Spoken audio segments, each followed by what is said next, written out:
Hello सभी को मेरी तरफ से प्यार भरा नमस्कार। आशा करता हूँ सब अच्छे होंगे। मैं Rohit Kumar UC live channel से आपके लिए नई क्लास लेके आया हूँ। जैसे कि आपको आइडिया है कि एमटीएस का पेपर आने वाला है, तो उसके लिए मैंने नई सीरीज स्टार्ट की हुई है, जिसमें हम क्या कर रहे हैं, क्विक रिवीजन कर रहे हैं। तो आज हम जो है एशियंट हिस्ट्री के बारे में हमने पहले पढ़ा हुआ है, तो ये तीसरा भाग है।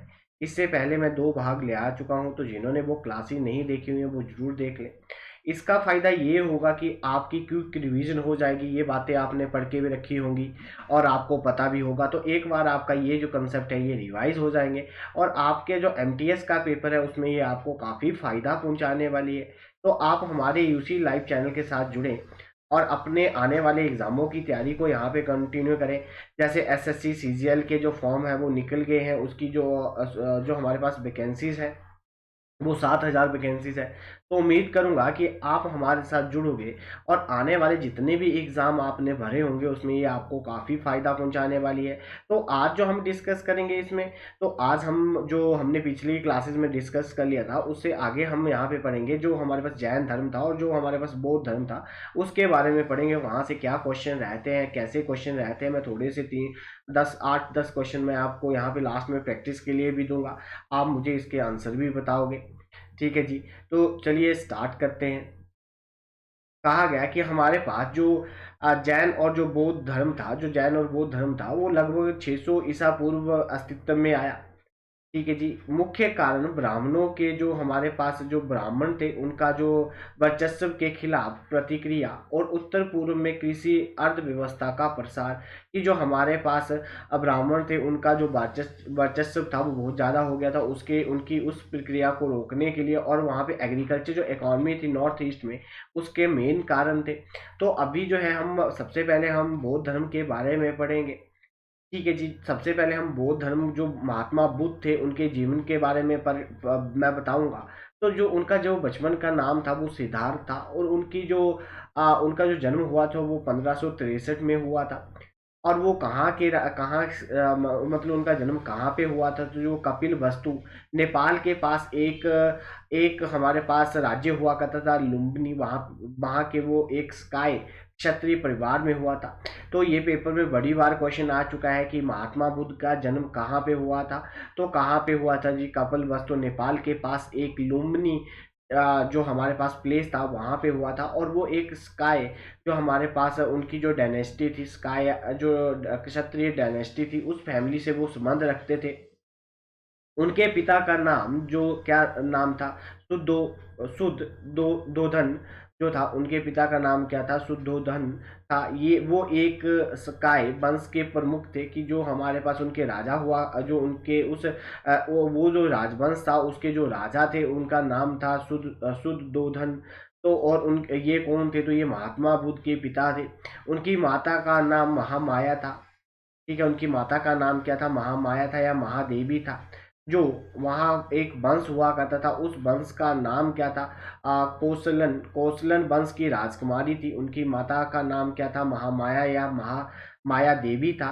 और वो किस राजवंश से संबंध रखती थी? तो वो कौशलन जो राजवंश था उसकी उसकी राजकुमारी हुआ करती थी।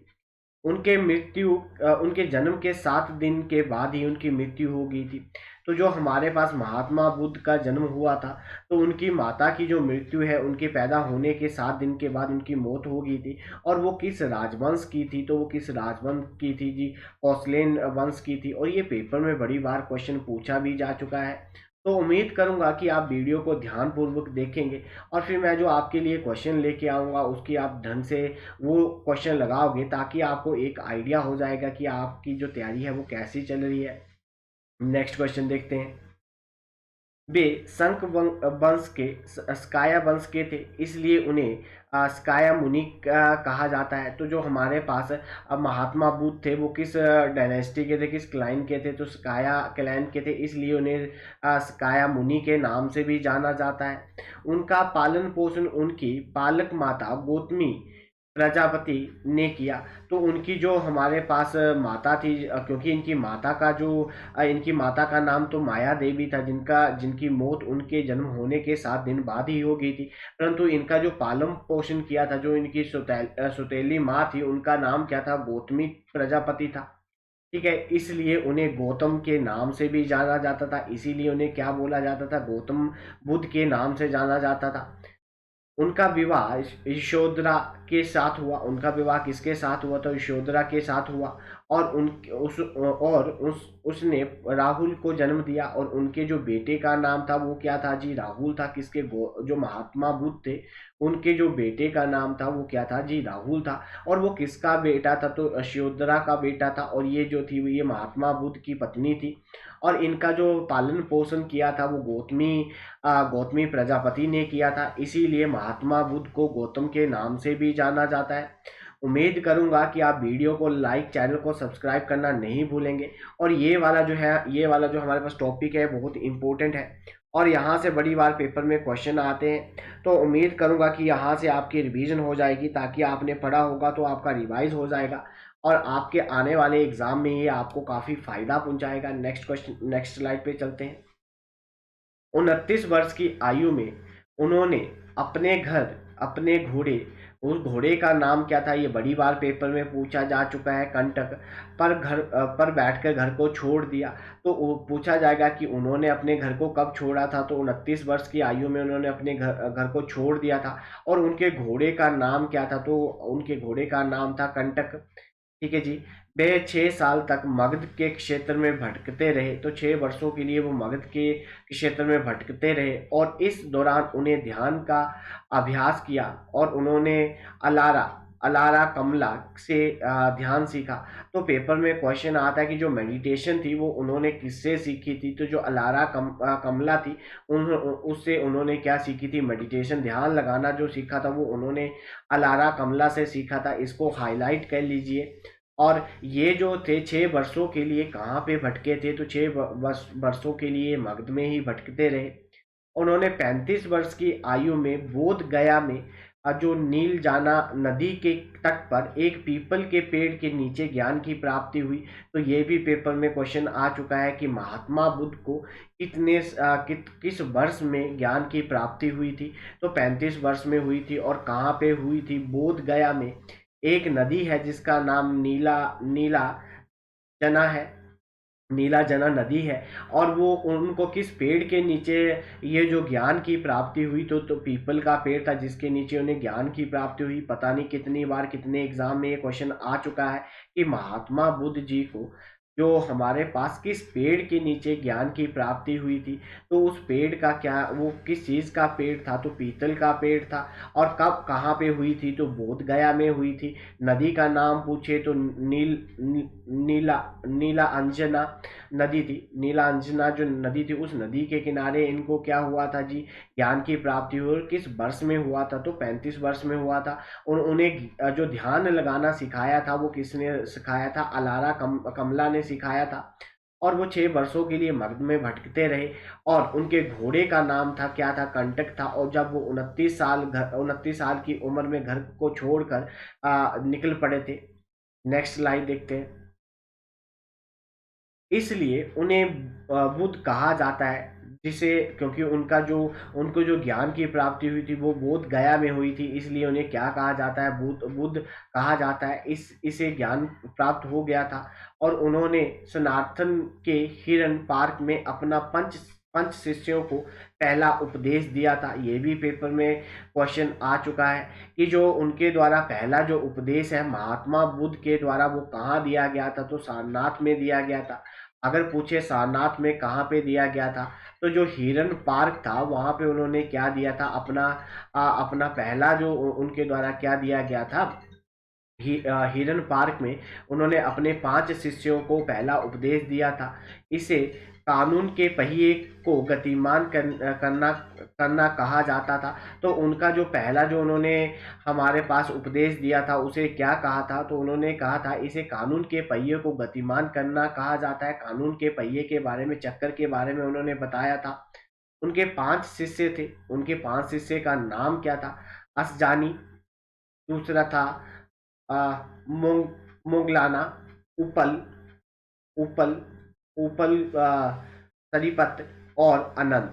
तो उनके 5 शिष्य जो थे उनका जो हमारे पास नाम है, इम्पोर्टेंट है, पेपर में पूछे तो आपको पता होना चाहिए कि महात्मा जो बुद्ध थे, उनके 5 शिष्य थे, उनको उन्होंने ज्ञान की उनको पहला उपदेश दिया था सारनाथ में। और सारनाथ में कहाँ पे दिया था, तो एक हमारे पास डेयर पार्क हुआ करता था, हिरन डेयर पार्क हुआ करता था, वहां पे उन्होंने अपना पहला उपदेश दिया था। और पहले उपदेश में उन्होंने व्हील ऑफ लॉ के बारे में बात करी थी, motion of the wheel of the law की, जो हमारा चक्कर है, जो कानून का चक्कर है, वो कैसे घूमता है, तो उसके बारे में बताया था। और उनके जो शिष्य थे, पहले का नाम था असजानी, दूसरे का नाम था मोंगलाना, तीसरे का नाम था उपल सरीपत, और जो लास्ट था वो था अनंत। अधिकांश जो हमारे पास प्रवचन जो थे वो श्रीवास्तव ने दिए जाते थे। जो हमारे पास मोस्ट ऑफ द जो हमारे पास जो उन्होंने प्रवचन दिए वो किस पे दिए, तो जो हमारे पास सर्वस्त जो सर्वस्त था उस पे दिए जाते थे। नेक्स्ट स्लाइड पे देखते हैं। बोध के जीवन पर 4 महत्वपूर्ण घटनाएं हैं। तो बोध के जीवन पे 4 महत्वपूर्ण घटनाएं कौन कौन सी थी? जो हमारे पास भीमी सिक्रम, जो भीमी सिक्रम, निर्वाणा चक्कर, परिवर्तन और महा महा महापरि परिनिवारण थी। तो जो महात्मा बुद्ध के जो लाइफ थी, जो इवेंट थी, उसमें उन्होंने कैसे कैसे जो चक्कर दिए गए हैं, जो बौद्ध धर्म में बड़े ही फेमस है, जिसको पहले को बोला जाता है महाभिमानी सिक्रम, निर्वाणा चक्कर, निर्वाणा चक्कर, परिवर्तन और महापरिनिर्वाणा थे। उनकी जो मृत्यु हुई थी वो कहाँ हुई थी, तो जो कुशीनगर था, ठीक है जी, कुशीनगर में उनकी मृत्यु हुई थी। कब हुई थी? 1483 ईसा पूर्व में हुई थी। बड़ी बार ये पेपर में क्वेश्चन पूछा जा चुका है कि महात्मा बुद्ध की मृत्यु कब हुई। तो महात्मा बुद्ध की मृत्यु जो हुई वो 1483 में हुई। और कहाँ पे हुई? तो कुशीनगर में हुई। और 80 वर्ष की आयु में उनका निधन हुआ था। उनका निधन जो हुआ था वो किसकी वजह से हुआ था? तो फूड पॉइजनिंग की वजह से उनका क्या हुआ था? फूड पॉइजनिंग की वजह से उनकी मृत्यु हो गई थी। तो उन्होंने पोर्क का जो मांस खाया था, जिसकी वजह से उनका क्या हो गया, उनको फूड पॉइजनिंग हुई, और उसको खाने की वजह से उनकी क्या होगी, मौत होगी। तो पेपर में क्वेश्चन आ चुका है कि उनकी जो मौत हुई थी वो किस वजह से हुई थी, तो फूड पॉइजनिंग की वजह से हुई थी। और कहाँ पे हुई थी? तो कुशीनगर में हुई थी, 1483 में हुई थी। और उनकी आयु कितनी थी? तो 80 वर्ष उनकी आयु हुआ करती थी। नेक्स्ट देखते हैं। नेक्स्ट क्वेश्चन में हमारे पास क्या कहा गया है? कहा गया कि दाह संस्कार के बाद जो बुद्ध थे, उन बुद्ध की राख 8 जनजातियों में 8 जनजातियों में वितरित की गई थी। इन अस्थियों को संदूकियों में रखा जाता था और उसके ऊपर सपूत बनाए जाते थे। कि जो हमारे पास उनकी जो क्रिमिनेशन हुआ था, जो उनका दाह संस्कार हुआ था, उसमें जो महात्मा बुद्ध की जो राख थी उसको 8 जनजातियों में बांटा गया था। और इसको संदूकिये में रखा जाता था। और उसके ऊपर जो है हमारे पास क्या बनाया जाता था, उसके ऊपर जो है स्पेस बनाया जाता था, उसके ऊपर हमारे पास पूत बनाया जाता था। नेक्स्ट है हमारे पास उदाहरण के लिए सांची का जो स्पूत है, वो बुद्ध के अंतिम शब्द थे। सभी मिश्रित चीजें क्षय होती हैं, इसलिए अपने उद्धार के लिए लगन से प्रयास करें। कि उन्होंने कहा था हमारे पास कि जो हमारे पास सांची का जो स्पूत है, उसमें महात्मा बुद्ध के द्वारा जो लास्ट वर्ड कहे गए थे, जो लास्ट शब्द कहे गए थे, उन्होंने बोला था कि सभी जो मिश्रित चीजें क्षय होती हैं, इसलिए अपने उधार के लिए लगन से प्रयास करें। बिल्कुल बात सही है। तो उसको जो है वो शांति का जो सपूत है उसमें लिखा गया है। उम्मीद करूंगा कि आप वीडियो को लाइक, चैनल को सब्सक्राइब करना नहीं भूलेंगे। नेक्स्ट स्लाइड पे जाते हैं। बुद्ध ने पूरी प्रक्रिया को 3 शब्दों में संक्षेपित किया था। शील, सही आचरण, समाधि, सही एकाग्रता, प्रज्ञा, जो हमारे पास प्रज्ञा, सही ज्ञान। तो जो महात्मा बुद्ध थी, उनकी पूरी जो प्रक्रिया थी वो 3 शब्दों पे आधारित थी। पहले था शील, मतलब सही आचरण होना चाहिए, जो आप सीख रहे हो वो सही होना चाहिए। समाधि मतलब उसमें आपकी एकाग्रता होनी चाहिए, कंसंट्रेशन होनी चाहिए। और हमारे पास जो प्रज्ञा ठीक है, राइट टू नॉलेज की जो आप सीख रहे हो उसका जो है वो आपको अच्छा ज्ञान होना चाहिए। जो बुद्ध बुद्ध ने मध्यम मार्ग की वकालत की, जिसमें अंतिम बात से बचा जाता जाता है। उन्होंने वर्ण व्यवस्था और जाति प्रतिबंधों को खारिज कर दिया। उन्होंने क्या कहा, उन्होंने जो जाति थी उसको उन्होंने खारिज कर दिया, और उन्होंने जो पाथ फॉलो किया उस पाथ का मिडिल पाथ कहा जाता है, जो महात्मा बुद्ध के द्वारा जो मध्य मार्ग की वकालत की, जिसमें अंतिम बात से बचा जाता है, जिसमें हमारे पास उन्होंने एक्सट्रीमिस्ट को अवॉइड करा, और उन्होंने जो वर्ण और जो व्यवस्था थी, जो वर्ण के मतलब जाति के आधार पर लोगों को बांटा जाता था, उस व्यवस्था को उन्होंने क्रिटिसाइज किया और प्रतिबंधों को खारिज कर दिया। नेक्स्ट देखते हैं, प्रारंभ में उन्होंने संघ में महिलाओं की अनुमति नहीं दी थी। बिल्कुल बात सही है, पेपर में क्वेश्चन आ चुका है कि जो हमारे पास पहले उनके जो संघा हुआ करता था उसमें महिलाओं की अनुमति नहीं थी, लेकिन बाद में असहमति हुई। अपने प्रमुख शिष्य आनंद, जो उनका 5 शिष्य थे उसमें से एक आनंद था, उसके कहने की उसकी सलाह पर उनकी जो पालक माँ थी, जो संघ में शामिल होने वाली पहली महिला थी, जो हमारे पास जो उनकी सुतेली माँ थी जिनका नाम गौतमी प्रजापति था, तो वो पहली ऐसी महिला थी जिन्होंने संघ को ज्वाइन करा था। और संघ को ज्वाइन करने के लिए उनको किसने बोला था, मतलब किसके कहने पर उन्होंने महिलाओं को ये परमिशन दी थी, तो जो उनका एक शिष्य हुआ करता था आनंद, उसके कहने पे बौद्ध के अनुयायियों की दो श्रेणियां, दोनों दो श्रेणियों से घिरे घिरे गिर गए हैं। एक में था उपासक अनुयायी और एक थे भिक्षु, कि जो हमारे पास जो उनके फॉलोअर्स थे उनको दो श्रेणियों में विभाजित किया गया है। एक को बोला गया उपासक, उपासक मतलब होता था अनुयायी, और एक होते थे भिक्षु। दूसरे कौन होते थे जी, भिक्षु, जिसको बोला जाता है मॉन्क। तो ये जो थे वो महात्मा बुद्ध के जो भी अनुयायी थे उनको दो भागों में बांटा गया है। नेक्स्ट देखते हैं, जो हमारे पास वो बुद्ध थे, जो बुद्ध थे, वो अजैज्ञवादी और ईश्वर के अस्तित्व के प्रति प्रतिबंधित नहीं थे। तो जो बौद्ध थे उन्होंने non community to existence of the God, कि उन्होंने वहाँ पे ईश्वर के अस्तित्व के प्रति प्रतिबंध नहीं थे। बौद्ध धर्म के अनुयायियों को उनके वर्ण जाति के बावजूद समान अधिकार प्राप्त थे। तो क्योंकि उन्होंने ये वर्ण जाति वाला जो कंसेप्ट था वो उसको नहीं मानते थे, इसलिए सभी को समान अधिकार दे के रखा था। जो बुद्धिज्म है, जो बौद्ध धर्म के हमारे पास वृत्त है। कौन कौन से है जी, बुद्धा, धर्मा और संगा। कि जो बौद्ध धर्म है उसमें 3 तरह के हमारे पास 3 धर्म के व्रत है। कौन कौन से जी, बौद्ध, बुद्धा, धर्मा और संगा। इंपॉर्टेंट है, बड़ी बार पेपर में पूछा जा चुका है। तो उम्मीद करूंगा कि आप वीडियो को लाइक, चैनल को सब्सक्राइब करना नहीं भूलेंगे। नेक्स्ट देखते हैं, बौद्ध साहित्य। बड़ी बार पेपर में क्वेश्चन आ चुका है कि जो हमारे पास बौद्ध लिटरेचर है वो किस भाषा में लिखा गया है। तो जो इसको पाली साहित्य भी कहा जाता है, क्योंकि इसको पाली लैंग्वेज में लिखा गया है। किस भाषा में लिखा गया है, तो पाली भाषा में इसको लिखा गया है।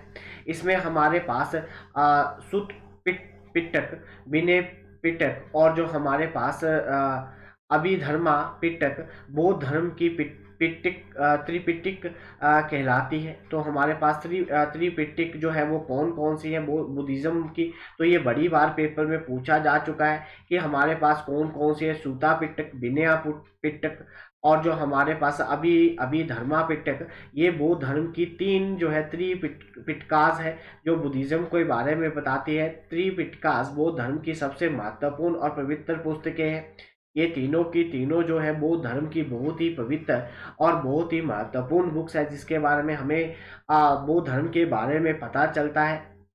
जो हमारे पास सूता पिट्टिका है उसमें क्या लिखा गया है, बौद्ध के उपदेश और उपदेश शामिल है, जिसमें उनके टीचिंग के मेथड बताए गए हैं और उनके उपदेश दिए गए हैं। उनके द्वारा जो सेरेमनीज होती है उसके बारे में बताया गया है, और बौद्ध धर्म के द्वारा जो टीचिंग करवाई जाती है उसके बारे में जो लिखा गया है वो सूत पिट्टिक जो है उसमें लिखा गया है। इंपॉर्टेंट है, और ये जो क्वेश्चन है ये बड़ी बार हमारे पेपर में पूछा जा चुका है।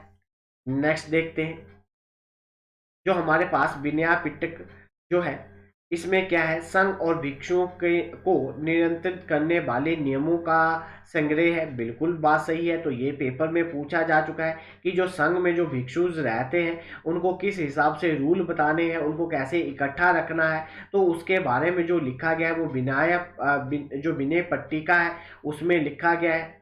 जो हमारे पास अभी धर्मा जो पट्टिका है उसमें बौद्ध धर्म के दर्शन से संबंधित है, बौद्ध धर्म के दर्शन के बारे में बताया गया है। ठीक है जी, राइट डाउन करते रहें साथ साथ में कि किसमें क्या बात कही गई है। जो हमारे पास सुत्त पट्टिका का एक छोटा सा भाग जातक कथाएं हैं, कि जो सुत्त पट्टिका का एक छोटा सा जो भाग है वो क्या है, जातक कथाएं हैं। बोध के जीवन से संबंधित जो 550 कहानियां हैं जो लोगों को नैतिक शिक्षा देने के लिए थी। ठीक है जी, जो हमारे पास जातक कथाएं हैं वो क्या है, तो वो जो है वो बौद्ध धर्म जो महात्मा बुद्ध थे, ठीक है जी, उनके जीवन के ऊपर में 550 कहानियां लिखी गई हैं जो लोगों को नैतिक शिक्षा देने के लिए यूज की जाती हैं। उम्मीद करता हूं कि आप इस वीडियो को लाइक, चैनल को सब्सक्राइब करना नहीं भूलेंगे। और ये जो क्लास है ये इसलिए लेके आया हूं कि आपका कोई भी डाउट नहीं बचे। अगर आपका कोई भी क्वेश्चन आता है तो आपको पता होना चाहिए कि जातक स्टोरियां क्या थी। तो बौद्ध धर्म के बारे में बौद्ध धर्म जो महात्मा बुद्ध थे उनके जीवन के ऊपर जो थी 550 कहानियां थी जिस वो लिखी गई थी, और उसका क्या मतलब था, लोगों को नैतिक शिक्षा देने के लिए उसको सुनाया जाता था। नेक्स्ट है हमारे पास कि जो हमारे पास दीप वंश और जो हमारे पास महावंशार को श्रीलंकाई पुस्तकों के रूप में जाना जाता है। ये भी पेपर में क्वेश्चन आ चुका है कि जो हमारे पास दीपा बमसा और जो हमारे पास महावंशार जो है वो कहाँ की बुक्स है, तो वो बौद्ध धर्म की बुक्स है। और वो कहाँ पे यूज की जाती है, तो श्रीलंका में यूज की जाती है। श्रीलंका में जो बौद्ध धर्म की जो पुस्तकें हैं उनका ये नाम है, राइट डाउन कर लीजिए। अशोक ने अपनी पुत्री और पुत्र को बौद्ध धर्म के प्रचार के लिए श्रीलंका, मतलब उसको पहले क्या बोला जाता था, साइलोन बोला जाता था। श्रीलंका का पुराना नाम क्या था, साइलोन था, में भेजा था। किस किस को जी, अपनी पुत्री और पुत्र को वहां भेजा था जहां इन पुस्तकों का संकलन किया गया। और जो हमारे पास महिंदन जो हमारे पास मलिंदन पाहु को भी बौद्ध धर्म के संबंधित एक महत्वपूर्ण ग्रंथ है। ये भी बड़ी बिल्कुल बात सही लिखी गई है कि जो हमारे पास पूछा जाए कि जो हमारे पास मिलिंदन पन्हो जो है वो क्या है, तो एक बौद्ध धर्म का ग्रंथ है जो बौद्ध धर्म के बारे में लिखा गया है। और किसके बारे में लिखा गया है हम ये भी पढ़ेंगे। नेक्स्ट देखते हैं, नेक्स्ट लाइन में ये ग्रीक राजा, जो हमारे पास एक ग्रीक राजा हुआ करता था जिसका नाम क्या हुआ करता था, मिनेंडर। ठीक है, और वो कहाँ का राजा हुआ करता था, जो मिनेंडर मिलिंडा और एक भिक्षु नागसेन के बीच में चर्चाओं का एक संग्रह है। जो हमारे पास मिलिंद ने बौद्ध धर्म के बारे में नागसेन से कई सवाल पूछे थे। कि जो हमारे पास नागसेन कौन था, भिक्षु था। और जो हमारे पास मिनेंडर था, ठीक है, जो हमारे पास मनिंदर था, उसने उस भिक्षु से बहुत से सवाल पूछे थे। और उस वार्तालाप को बुक में लिख दिया गया था। और उस बुक को क्या बोला जाता है, तो उस बुक को मैंने अभी आपको बताया कि क्या बोला जाता है, मिलिंद पन्हो के नाम से जाना जाता है, जो बुद्ध के रिलेटेड है। और ये हमारे पीसीएस के जो हमारे स्टेट का जो पीसीएस होता है, जो एसपी स्टेट का पीसीएस होता है, उसमें ये क्वेश्चन पूछा जा चुका है। नेक्स्ट देखते हैं, इसमें जो बौद्ध चरित्र है वो संस्कृत में लिखी गई पुस्तक जो हमारे पास अश्व घोष द्वारा संकलित बुद्ध की जीवनी पे है। ये भी पेपर में क्वेश्चन आ चुका है कि जो बुद्धा चरित्र जो बुक है वो उसको किस में लिखा गया है, तो संस्कृत भाषा में लिखा गया है। और ये बायोग्राफी है बौद्ध धर्म के बारे में, बौद्ध के जीवनी के बारे में। और ये किसके द्वारा लिखी गई है, तो अश्व घोष के द्वारा लिखी गई है। नेक्स्ट देखते हैं, बौद्ध धर्म की धाराएं। तो जो हमारे पास बौद्ध धर्म के 3 संप्रदाय थे, हियान, महायान और वज्रयान। तो बौद्ध धर्म की 3 शाखाएं थी। कौन कौन सी, हियान, महायान और वज्रयान। इंपॉर्टेंट है, ये भी पेपर में पूछी जा चुकी है कि बौद्ध धर्म की कितनी शाखाएं थी। तो मैंने आपको बता दिया। बौद्ध धर्म की वास्तुकला, तो जो हमारे पास स्फूत है ये एक अर्ध गुंबदीय संरचना है जो मध्य प्रदेश में सांची में अशोक ने सबसे बड़ा जो स्पूत बनवाया था। तो ये जो हमारे पास स्पूत है वो कहाँ पे है, तो एक हमारे पास अर्ध गोबंदी जो गोलाबंदी संरचना है जो मध्य प्रदेश में सांची में अशोक के द्वारा बनवाया गया था। इंपॉर्टेंट है, राइट डाउन कर लीजिए क्योंकि ये बौद्ध की वास्तुकला में आएगी। नेक्स्ट देखते हैं, जो हमारे पास चैत्य है, ये गुफाओं में बने बौद्ध मंदिर है। जो उदाहरण के लिए नासिक के पास एक जगह है जिसका नाम कारेल कारेल जिसका नाम हमारे पास क्या है, कार्ले है। जो कहाँ पे है, तो नासिक के पास है जहाँ पे चैत्य की गुफाएं हैं। तो ये भी जो नासिक है वो कहाँ पे है, तो महाराष्ट्र में है। तो पूछा जाए कि चैत्य की गुफाएं कहाँ पे है, जो बौद्ध धर्म जहाँ पे बौद्ध मंदिर है तो वो कहाँ पे है जी, महाराष्ट्र में है। बिहार, जो बिहार क्या होते हैं, ये भिक्षुओं के निवास के लिए निर्मित भवन होते हैं जिसके बिहार कहा जाता है। पहला बिहार कुमार गुप्त प्रथम के द्वारा नालंदा में बनवाया गया था। तो पेपर में क्वेश्चन आता है कि नालंदा जो यूनिवर्सिटी है वो किसके द्वारा बनवाई गई थी, तो कुमार गुप्त के द्वारा बनवाई गई थी। और वहां पे जो पहला भिक्षुओं के रहने के लिए एक रेजिडेंस बनाया गया था जिसे बिहार कहा जाता था, वो भी किसके द्वारा बनवाया गया था, कुमार गुप्त के द्वारा बनाया गया था। जिसे नालंदा महाविहार भी कहा जाता है, जिसे क्या कहा जाता है, नालंदा महाविहार कहा जाता था। क्या कहा जाता है, नालंदा महाविहार कहा जाता, जहाँ पे भिक्षुओं को ट्रेनिंग बौद्ध धर्म के बारे में बताया जाता था। और ये किसके द्वारा बनवाया गया था, तो कुमार गुप्त जी के द्वारा बनवाया गया था। नेक्स्ट देखते हैं कि जो हमारे पास बौद्ध धर्म की जो काउंसिल है वो कहाँ कहाँ पे हुई। तो बौद्ध धर्म की जो काउंसिल है वो इसमें मैंने आपको लिखा गया है, तो इसको आप देखिए, ये इम्पोर्टेंट और यहाँ से हमारे पास पेपर में जरूर क्वेश्चन रहता है। कहा गया कि हमारे पास जो पहली जो मीटिंग हुई थी किसकी, जो बौद्ध धर्म का पहला सेशन हुआ था वो कहाँ पे हुआ, 1483 बीसी में हुआ था। जो राजगृह है वहाँ पे हुआ था। और ये जो थे इसके जो रूलर थे ये किसके द्वारा करवाया गया था, अजात शत्रु के द्वारा करवाया गया था। और इसके जो प्रेसिडेंट हुआ करते थे जो महाकाय महाकाय जो महाकाय सप्या हुआ करते थे। और इनके द्वारा क्या बनाया गया, उसमें क्या इंपॉर्टेंट बात की गई थी, जो बिनाया जो पट्टिका और जो सूता पट्टिका हुआ करती थी उसको लिखा गया था। इंपॉर्टेंट है कि जब पहली जो काउंसिल हुई थी 1483 में राजगृह में हुई थी, और राजगृह में हुई थी तो उसके जो हमारे पास जो रूलर थे वो किसके द्वारा करवाई गई थी, अजात शत्रु के द्वारा करवाई गई थी। और उसके जो प्रेसिडेंट थे, जो अध्यक्ष थे, वो महा कश्यपा थे। ये इंपॉर्टेंट है, बड़ी बार पेपर में ये क्वेश्चन पूछा जा चुका है। दूसरी जो काउंसिल हुई थी वो 383 बीसी में हुई थी। और कहाँ पे हुई थी, वैशाली में हुई थी। और इसके जो हमारे पास इसके जो रूलर थे जिसके द्वारा करवाई गई थी, जो हमारे पास काल अशोका जो थे उनके द्वारा करवाई गई थी। और इसके जो हमारे पास जो अध्यक्ष थे जिनके द्वारा इसको चेयरपर्सन थे वो कौन थे, तो इसके चेयरपर्सन जो थे वो सवा कमानी थे। और ये जो थे इसमें क्या किया गया था, जो बुद्धिस्ट जो धर्म था वो दो भागों में टूट गया था। एक को बोला गया था सथा बिहार बिहार विद्यांश, क्या बोला गया था, तथा बिहार विधींस। और जो हमारे पास दूसरा था वो महासंघिकाज महासंघिका के में डिवाइड हो गया था जो हमारे पास बौद्ध धर्म था। तीसरी जो काउंसिल हुई थी वो 250 बीसी में हुई थी, पाटलिपुत्र में हुई थी। और किसके द्वारा करवाई गई थी, अशोका के द्वारा करवाई गई थी। और मोगली पुता टीसा जो थे वो इसके चेयरपर्सन हुआ करते थे जिनके द्वारा इस मीटिंग की शुरुआत की गई थी। और इसमें क्या लिखा गया था, जो अभी जो बुद्ध की जो मेन फेमस है वो मतलब तीन थी। तो जो विनय पट्टिका और जो सूता पट्टिका थी वो पहली में लिखी गई थी।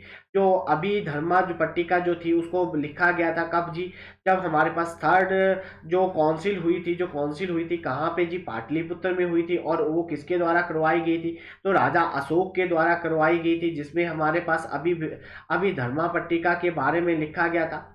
जो हमारे पास फोर्थ जो हमारे पास काउंसिल हुई थी वो 100 बीसी में हुई थी।